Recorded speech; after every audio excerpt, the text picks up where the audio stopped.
My interview with Andrew Bacevich will answer a central question. Do our security policies actually keep us safe?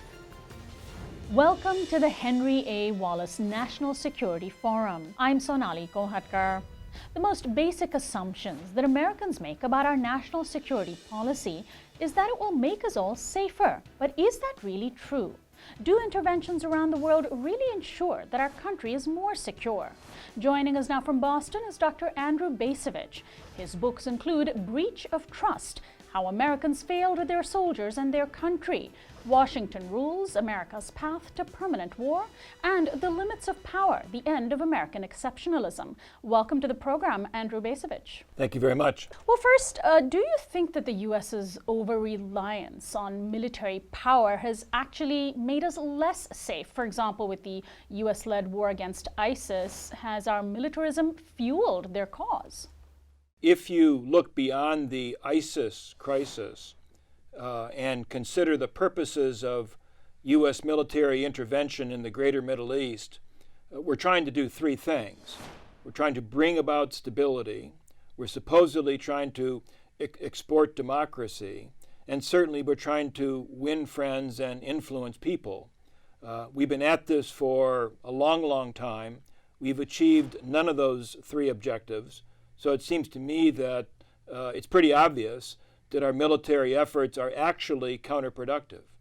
So even if they're counterproductive, that doesn't necessarily mean that they might be making things worse. Is our military power actually making people so angry that overall it makes us less safer here in the U.S.? Well, I think there's no question. And I think here Iraq would be the perfect example. Intervention in the name of stability actually creates greater instability. Whatever we may think of Iraq under the regime of Saddam Hussein, it was in fact a relatively stable country. We fractured it through our invasion of 2003, and the country has never recovered. And in fact, it's as a result of that fracturing that space is open for militant organizations like ISIS. Now, what is the main reason that we are told that our military fighting abroad makes us more safe at home? But what's behind that concept? Where did it come from? During the decades of the Cold War, the United States created this vast apparatus that we could call the national security state, and Americans fell into the habit of believing that having U.S. forces spread around the world, maintaining military capabilities to support global interventionism, we fell into the habit of thinking that those notions worked, that they produced stability, that they helped to promote democracy. Now, in terms specifically of the Middle East, we know that there is a lot of anti-Americanism, and often we hear in the media these questions of why do they hate us? How has historically U.S. policy contributed to directly that anti-Americanism? I think especially since 9/11, with President George W. Bush's declaration of a global war on terrorism, that triggered a very considerable expansion of the U.S. military presence in the region. And what U.S. policymakers failed to appreciate adequately is that, frankly, we're not wanted. I mean, we are viewed as infidels. We are viewed as outsiders, as a hostile force.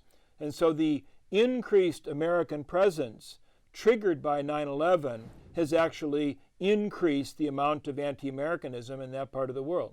Now, I'm wondering if you feel that Americans today are more apathetic about our wars than we as a country were during, say, the World Wars or even the Vietnam War, and if that too sort of contributes to our own insecurity.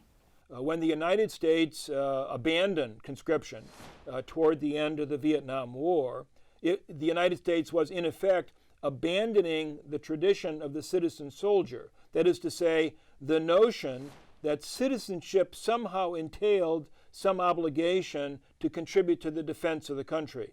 Well, one of the unanticipated consequences of abandoning the tradition of the citizen soldier and embracing what the founders would have called a standing army has been to create a gap between the military and the American people. Now, the gap is disguised by all of this rhetoric of support the troops and flags flying at, before baseball games and the like. But the reality is there is a gap, and one of the consequences of that gap is that the American people really are not invested in the wars undertaken by the state.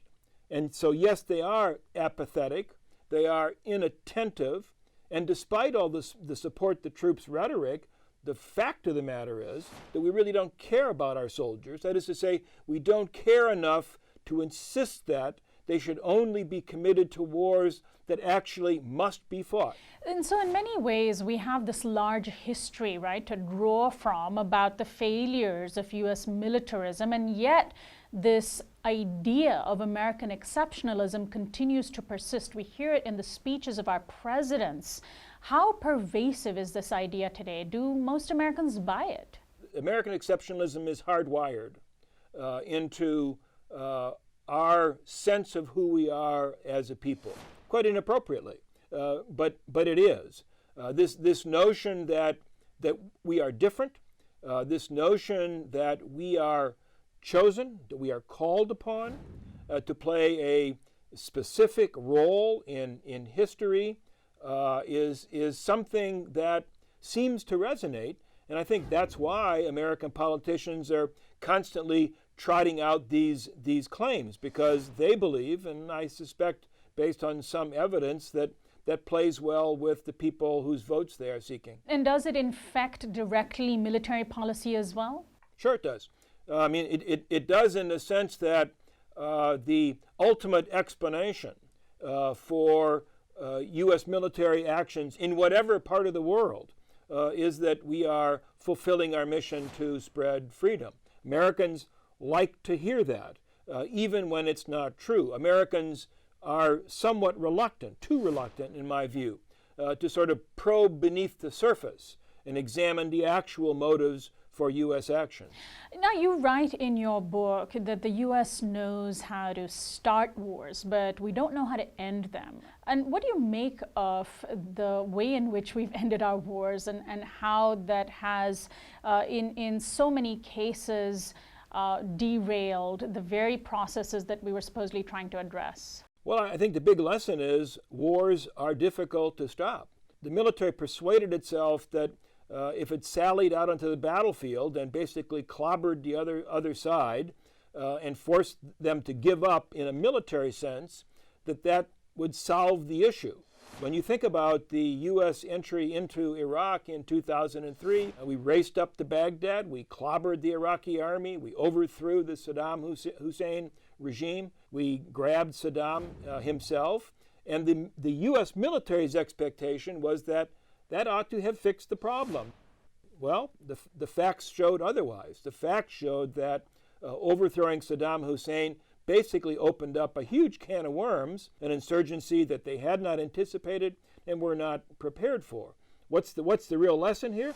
The real lesson here, I think, is that the difficulty of ending a war neatly is yet one more reason why you really ought to be very cautious about starting a war in the first place.